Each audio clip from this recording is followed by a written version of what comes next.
Nireveal na nga sa atin yung potensyal or maybe yung antapotential pa nitong si Himawari dito sa chapter 11 mga men.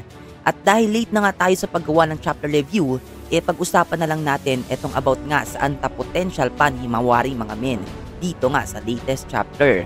So nakita naman natin kung paano nga nilabanan ni Himawari itong si Jura sa first part nga ng battle nila, kung saan kaya nga niya makipag toe to toe dito kay Jura, which is yung power level nga nito ay comparable kay Ishiki or maybe greater pa nga. Sa last chapter, nakita natin kung paano nga na-dislocate yung paa ni Hima, as in twisted talaga yung buto niya. Then, after nga niya ma-unleash ito nga kapangyarihan ni Kurama, na-instant heal agad siya dito sa chapter 11. Well, hindi na bago yan para sa atin mga men, di ba? Isa yan sa mga basic capabilities ng mga Jinchuriki. Puwera na lang sa time duration ng healing na yan. Kung mas mabilis nga tong kay Hima compare sa iba, mas better nga siya. Dito, pinagaling nga din niya itong si Inojin mga men. Ito yung hindi nagawa ni Naruto kay Neji during 4th Ninja War. Maybe exhausted nga si Naruto that time or ewan ko ba. Pero nagamit naman niya dyan yung kapangyarihan ni Kurama after nga mamatay ni Neji, di ba? Imagine, parang mas critical pa nga itong sugat ni Inojin kumpara sa kanya. See guys, na-donut talaga to. Well anyway, kumipot na nga yung malalim na sugat ni Inojin dyan. Pero hindi nga daw alam ni Hima if fully healed na yan. Kaya need pa din niyang dalhin sa ospital. Pero mas better nga to kumpara sa nangyari kay Neji. Maganda din yung Kurama Chakra mode netong si Hima. Kasi nga minimalist lang. Hindi ko alam kung eto na nga ba yung final form ng Kurama Chakra mode niya. Pero as for my observation, possible na oo at possible din na hindi.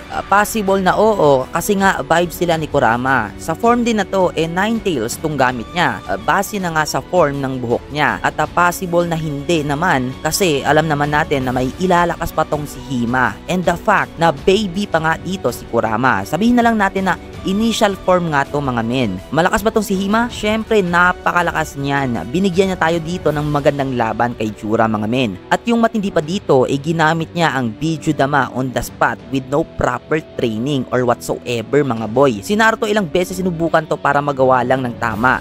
Nag-training pa nga siya under kay Killer B. Pero etong si Hima, on the spot mga men during battle pa yan. So dyan pa lang isilip na natin yung napakataas na potensyal netong anak ni Naruto. Nagulat nga din dito si Jura mga men. Hindi siya makapaniwala sa rapid evolution nga daw netong si Hima. Well, eventually bugbog talo pa din itong si Hima dito mga men. At talaga namang malakas itong si Jura as of now para kay Hima na kakagamit nga lang ng kapangyarihan ni Kurama. Pero in the future, sure ako na babawian to ni Hima mga men. Lalo pa pag na-unleash na nga ni Kurama itong full power niya, pati na din si Hima. Pag na-train niya pa yung potential niya at yung physical capabilities niya. Sa tingin ko nga sa ngayon, yung character lang na kayang makipagsabayan sa mga ulupong na to ay itong si Boruto lang mga men. Sadly to say, siya nga lang yung talaga na kaya makipagsabayan as of now. Well, abangan na lang natin yung mga susunod pa na mga chapters nitong Boruto 2 Blue Vortex. Click subscribe button kung nagustuhan nyo man itong video na to. And peace out! Bye-bye.